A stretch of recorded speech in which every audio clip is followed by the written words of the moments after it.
everybody, welcome back. You're on another episode of A Gardener's Journey Homestead. I'm Barbara. I'm so glad that you're here.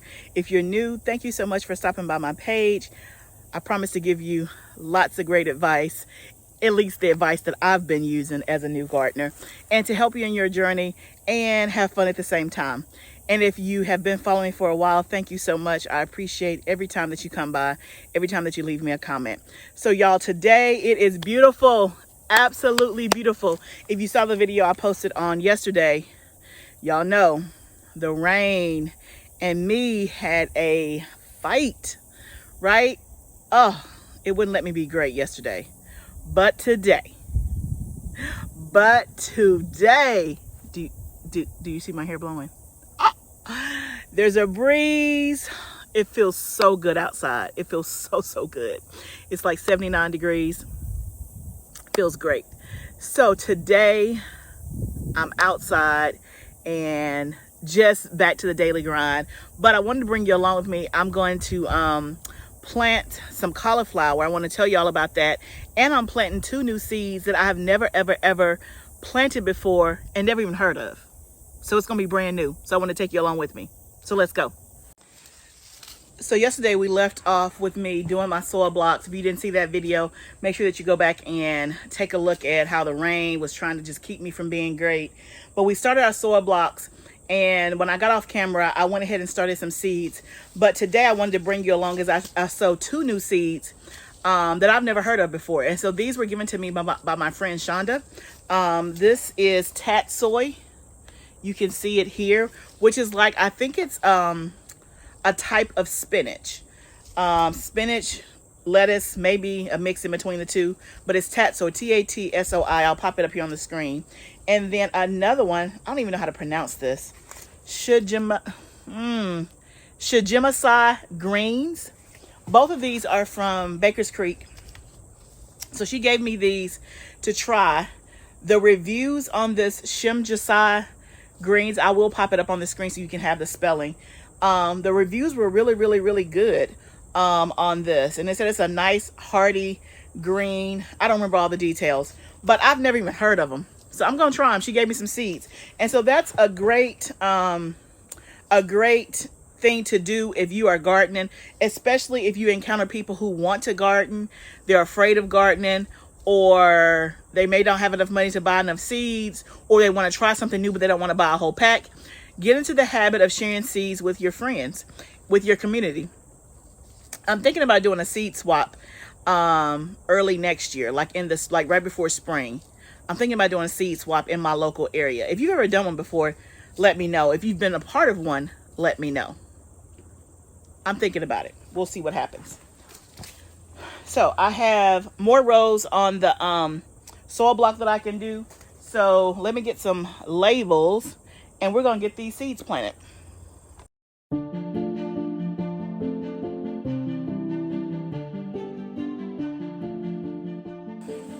Okay, so I ended up planting the whole row.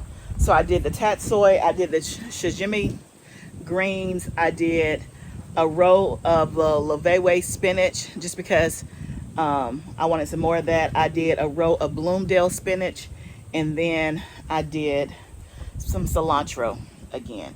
So I'm about to water it. That's the one thing with the soil blocks. It does tend to dry out. So I haven't been out here since yesterday evening. So I'm going to give it some water.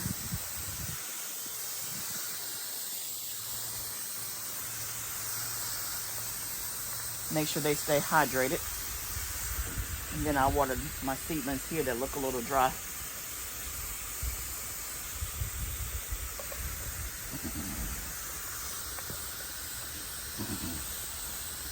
I see some germination with the broccoli that we did late last week. That's good.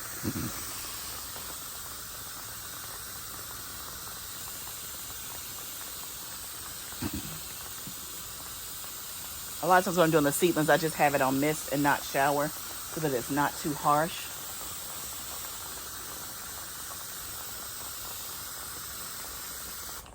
Okay, so all of that got a nice little drink. So we've planted the entire tray of the soil blocks. Let me tell you about the cauliflower I'm going to plant. So remember, I started cauliflower seeds a couple of weeks ago. It was in, I think, the 128 cell tray. And yeah, here it is. None of them germinated. Not a one. Not a one. So I was in Home Depot yesterday and I went ahead and I bought some cauliflower starts. Because remember when on the video, when they didn't germinate, I was like, I'm not trying this again. I haven't been successful with cauliflower. That was my first time even trying it as seed. I've always bought starts and again, just haven't had success. So I'm going to try it again, but with the starts and not trying to plant it myself or start the seeds myself. But what I wanted to tell y'all is y'all better start your own seeds because the prices in the store are ridiculous. So I remember last year when I was buying like plant starts from the store, like these Bonnie plants or whatever. Last year they were $3.48, if I'm not mistaken. That was 2021. This year, this spring and summer, they were like $4.48, I think. So like up 50 cents in my area. Yesterday when I went and looked at the starts, while I'm just looking just because I mean basically I have everything they have, but I just wanted to see if it was out yet. Wanted to see what they had. $5.98 for a plant start. Y'all, that's $6 and some change for a plant start. So even this past summer when it was $4.48, I just refused to pay that much because one, I have a whole lot of space that I have to cover. And then I had started a lot of my seeds. But the year before, I mean, last year, I bought all starts and started some seeds in the ground. Like I direct sow, but I didn't start seeds ahead of time. So even this last summer when it was $4.48, I think, the only way I would buy them is when they were in these flats of like 6. You can see that here. So there's 3 on each side, there's 6. But they were selling this for the same price as $4.48 as well as individual. So like 1 cabbage plant, 1 lettuce plant, 1 tomato plant, $4.48. And so even this past summer when I saw that, I was like, I'm only buying anything that's $4.48 if it's in a sale pack like this. And so sometimes they'll have like the jalapeno peppers in a 6 cell pack and they'll have them single. Now that it is $5.98, I only got this because it was 6 for $5.98. Because think about it. I'm only going to get, if all of these are successful, I'm only going to get 6 heads of cauliflower. Why would I pay $6 for 1 head of cauliflower and it's not going to even reproduce for me? At least with collard greens, they keep going and going and going and going. But things like broccoli and carrots and cabbage, you get 1. And they had plenty of cabbage. $6 for a plant start. That's too much. That is too much. We must do our own seeds. Now, there is a time and a place. Again, I have bought plenty. The majority of my garden last year was probably, I would say, maybe 50% started seeds, 50% transplants. But I was doing this and the part behind my house. Now with this whole big garden here, there is no way that I wanted to spend or afford buying plant starts for that big garden. That's why it's really important to start your own seeds. But I say all that to say the prices are going up everywhere. In the grocery store, I went to the grocery store this morning, and I'm not the kind that's like anal, like track my prices, but because I buy the same things for the most part all the time, I know what the prices are. Like, okay, I know this bread is, normally $2.98. So when it's $3.48, I'm like, okay, that's different. But now when that same bread that was $2.98 is $4.58, that's $1.50 difference. That starts to add up. If you were to buy 20 items in your normally grocery list, just like 20 random items, and every item went up by $1.50, that's an extra $30 on your grocery bill. We must grow our own food. We must be responsible for the food that our family eats. If nothing else, at some point, it's going to outprice you. Now, everybody comes from different socioeconomic backgrounds. Everybody has a different level of means. But at some point, unless you wealthy, the groceries are gonna outprice you. You won't be able to keep up. That's my little spiel. Anyway, I bought my little 6 cauliflower starts for $6, so $1 a start. So in my mind, I'm like, okay, if this is successful, then I would have essentially paid $1 per head of cauliflower. But had it been just one cauliflower plant, I was not gonna pay $6. So, and I made sure that all 6 of them were there. Because sometimes when you buy them from the big box stores like Home Depot, it'll be in a flat, but like only 4 are there because the other 2 have died. So I have 6 plants. We're going to plant this cauliflower. Now I just got to figure out where I'm going to put it. I don't want to put it in the outside garden because I don't know. I need to look it up. I think the cauliflower is frost hardy, but I'm not going to take a chance. I'm going to find somewhere to go, find somewhere to put it in the hot tunnel. So let me figure that out. Okay. Hard decision time. Not a new decision. Same decision I've been struggling with for the last 3 or 4 weeks. Pulling something out that summer to make room for the fall, but I'm going to do it. I've decided to put the cauliflower in the first raised bed in the tunnel where the green beans are. That's what I'm going to do, I think. I've gotten 3 harvests from these green beans. Remember, these are the green beans that we succession sowed, and because I didn't get green beans outside, and I don't think they're going to produce anymore. I don't think. The ones now, I harvested the rest of them today. The ones that are left are like really thin and small. I'm telling you, I don't know why this is so hard, but it is. But that's what we're going to do. We're going to take the green beans out, amend this bed, and put the cauliflower in this bed.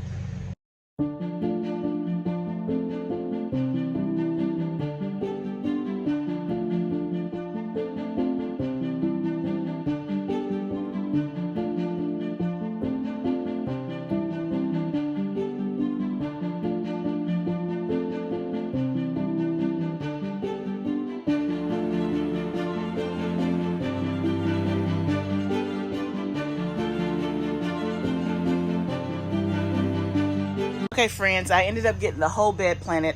So from left to right, it's very hard to see because those are seedlings that we started together. But I have a couple of lettuces and like 4 broccoli. In the middle row is Swiss chard. And then on the last row on the right is the cauliflower. So you can barely see the broccoli and the Swiss chard because, again, it's really, really tiny because that's what we did the seedlings in. You can see it a little bit better there. But we got the whole bed planted. Whole bed of that is planted. So we have 1, 2, 3, 4 out of the 6 beds in the hot tunnel planted with fall crops. The only 2 beds that are not planted for fall crops are the butternut squash. Remember, we're having some issues with that. I'm going to turn you around and show you, since it's been a week since I showed you. And then we have our sweet potatoes. Other than that, all the beds in the hot tunnel are planted for fall. So when I look at it like that, we have done something. We're just not done yet. Let me show you the squash and what it's looking like. Okay, here's our squash bed. It's been a week since I showed you what happened to the squash. And to be quite honest, I don't know that I've seen a major difference, good or bad. So I guess that's good. The squash that was already on there is still on there.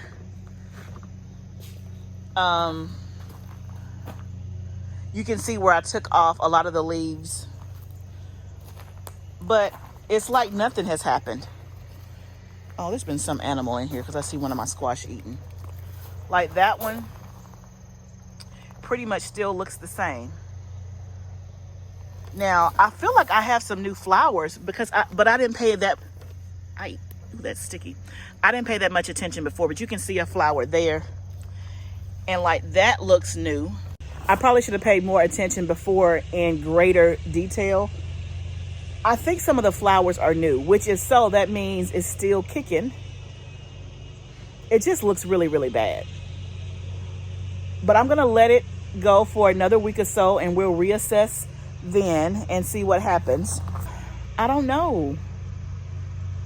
I don't feel like the squash that were on there are getting any bigger, but they haven't shriveled up and died. So I don't know if they would die or if they'll just kind of stay in place and not do anything else.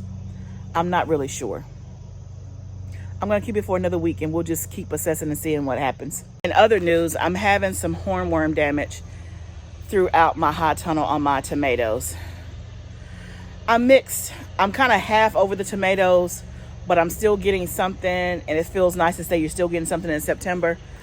But part of me is like kind of just over it. But the hornworms are literally kind of going down plant by plant, row by row. I've seen a couple and have taken those out. By the time I see them, they're like this big. So they've been feasting for a while. But it's just taking off all the leaves. So I think I'm going to actually pull some of these tomato plants. It's literally just going down row by row by row. I'm gonna take some of them out because, yeah, it's just not even worth it. And I need the space sooner than later. Look at that.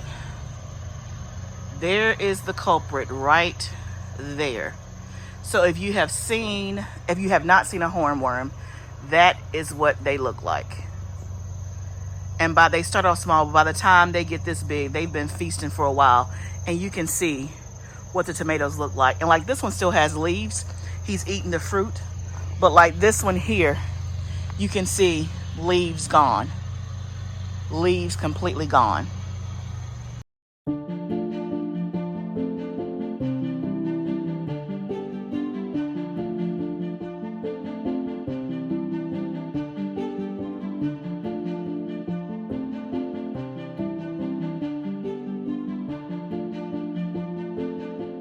Gone just like that. You can see I got the majority of the row out. The one plant that you do see down there is a bell pepper plant. I have 5 tomato plants left that they don't have as much leaves gone, but the fruit on them is really bad, but I couldn't get them out of the ground. I need some more manpower. So let me tell you, I wish I would have remembered when I took my tomatoes out last year, but today is September the 12th. And the majority of the tomatoes in the high tunnel are gone. So that way I'll be able to catalog it and see what happens next year. I still have tomatoes outside that are still producing, and I've showed you like half of the row is completely dead. Need to pull those up, and then half of the row is still producing. And I haven't seen any hornworm damage on the first part of the row, which is interesting. Now I feel like there's just a lot to clean up. I don't know if you can tell, but the sun is about to set, so it is getting dark. The sun is setting a lot earlier, so instead of being out here till like 8:15ish, the sun is like getting dark around 7:15ish. Yeah. Let me go turn the water on so I can water in the plants that I just planted. I think the next order of business is cleaning up this other side of the high tunnel where we took out the black eyed peas the other day, because it just looks a mess, and start amending that soil and start putting some stuff in the ground, and also planting more outside. So that's it, friends. So today, thanks for hanging out with me as we made it one step closer to getting the fall garden ready. We did get a whole bed planted. We planted more seeds, and we didn't have rain today. We had great weather. I got called away earlier, so I wasn't out here continuously. It was like several hours later by the time I came back out and planted. But that's the way it goes. That is the way it goes. But hopefully tomorrow I'll be back out here doing more work, and maybe I'll set a goal by the end of the week. I may do that because I need to feel like I'm getting some stuff done. Are y'all like that? Are you like, I feel like I'm doing a lot of activity, but I'm not getting anywhere? And I don't know why, but today I feel that way. I'm like, come on, this is taking forever. But I'm going to take my own medicine, which is what I always tell you guys. Be encouraged. Sometimes you do only have 20 minutes. Sometimes you have more time and it feels like you didn't get much done, even though you're making progress. So count your wins as you have them. Celebrate your successes. Be encouraged. This is a journey. Let's grow together. I'll see you next time.